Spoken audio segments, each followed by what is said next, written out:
Hello guys, welcome to Top Anime Sensei. This video is the continuation video after the power to change the world.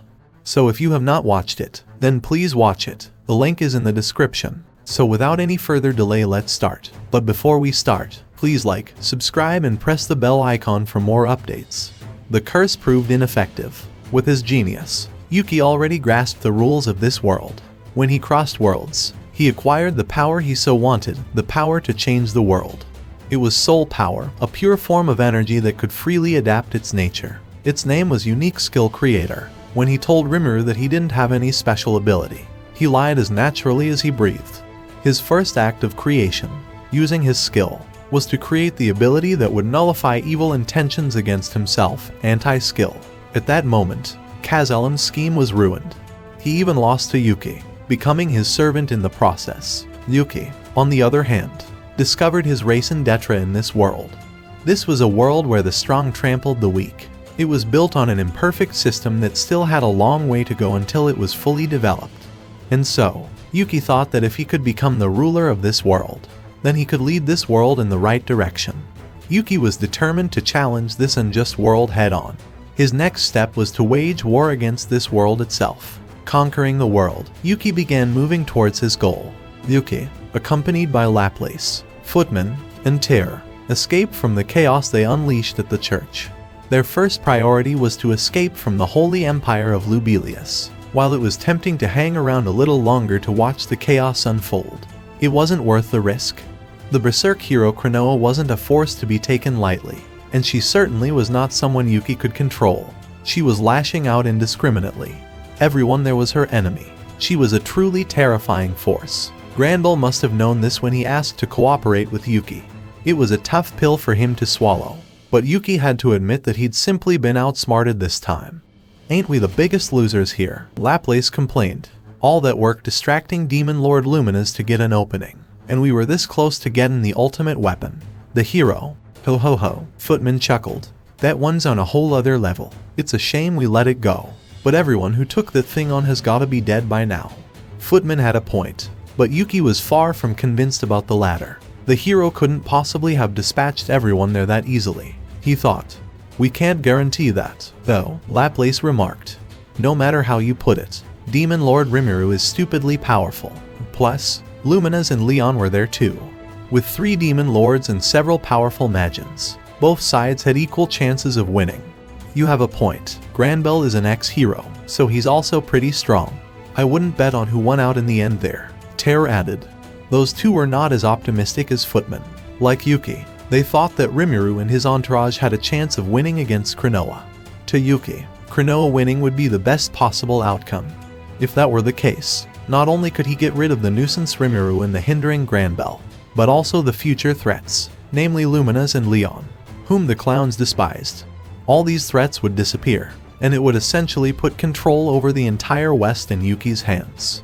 The only remaining wild card would be Krinoa, which would be tough to deal with, but considering that she lacked self-consciousness, there was nothing to fear.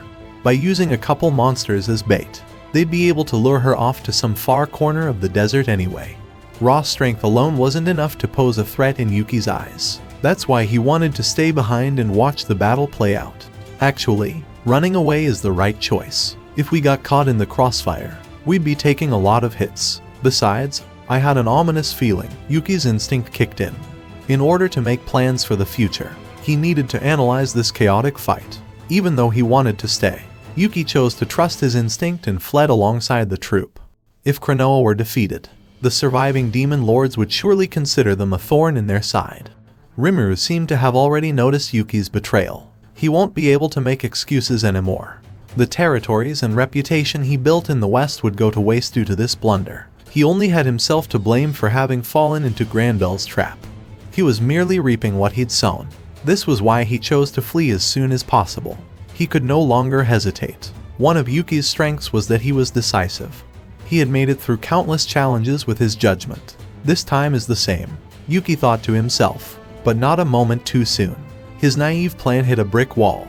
It happened in an instant. As Yuki and his entourage were about to escape, a man suddenly stood in front of them. Beside him was an eye-catching, blue-haired beauty, wearing a rather out-of-place crimson-maid uniform. "Huh?" Who are ya? Yuki stopped, sensing danger. The man didn't respond to Laplace's question. He was staring straight at Yuki, ignoring everyone else. Ho ho ho, if you insist on getting in our way, Footman, who was standing in front, went to attack the man and woman.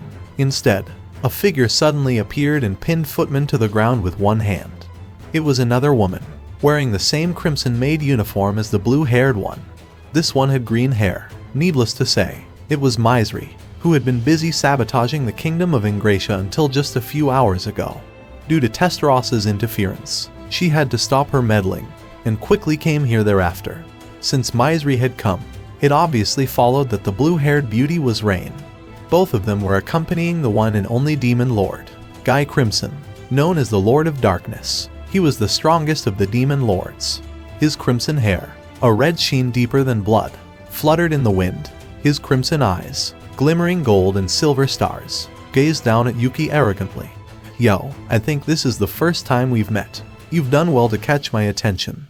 Guy's gaze was locked on Yuki. No one else was worthy of his eyes. That fact wasn't lost on Yuki, but he was conflicted over how that made him feel.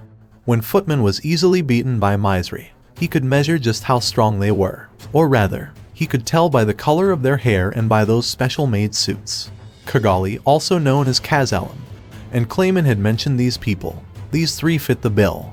In other words, the person in front of him stood at the top of the world. His position was Yuki's end goal. As long as his ambition was to conquer the world, he would have to clash with this enemy one day. Is that so? You must be the so-called strongest DemonLord, Guy Crimson. It's an honor to meet you. My name is Yuki Kagurazaka. I never expected you to come to me. Were you looking to team up? Yuki mustered a smile without being intimidated by Guy. Naturally, that was just wishful thinking. He could tell just by looking at how Misery was handling Footman right now. It was plain as day that Guy and his maids did not come to forge any alliances. Even though he was faced with overwhelming danger, Yuki still tried to put on a friendly tone. This was his unique way of negotiating. He would often throw out a wild statement to get a reaction, in an attempt to gauge his enemy's intentions. Ahahaha, you're an interesting fellow. You've got plenty of guts to be saying that straight to my face. Now that's not a bad proposition, but you seem to be Leon's enemy. Besides, weren't you planning to head east? I personally don't want Rudra to accrue any more power. Negotiations failed. Yuki knew from the start that Guy would not have accepted the ludicrous proposal, but he didn't let that discourage him. Instead, reading deeper into Guy's words, Rudra was the name of the Emperor of the Eastern Empire, the Nazca Namriam Ulmiria United Eastern Empire. He figured those two had some kind of relationship, one evidently tainted by bad blood.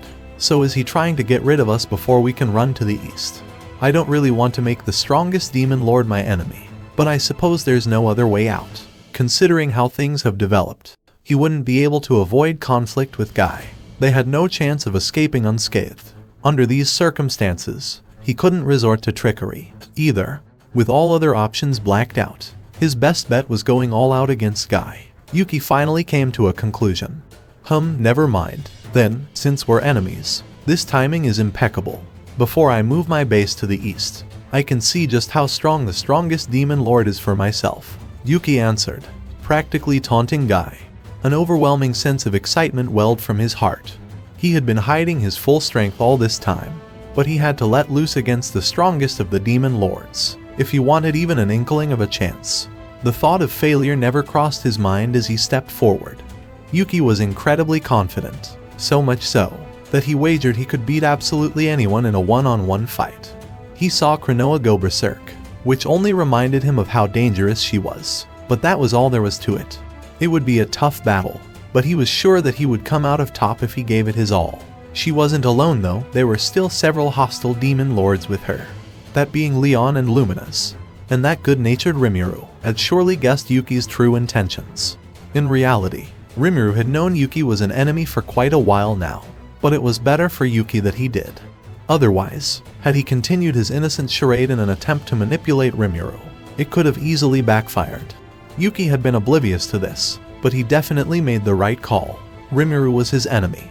Despite his confidence, he wasn't so reckless as to take on 3 DemonLords and Krinoa at the same time.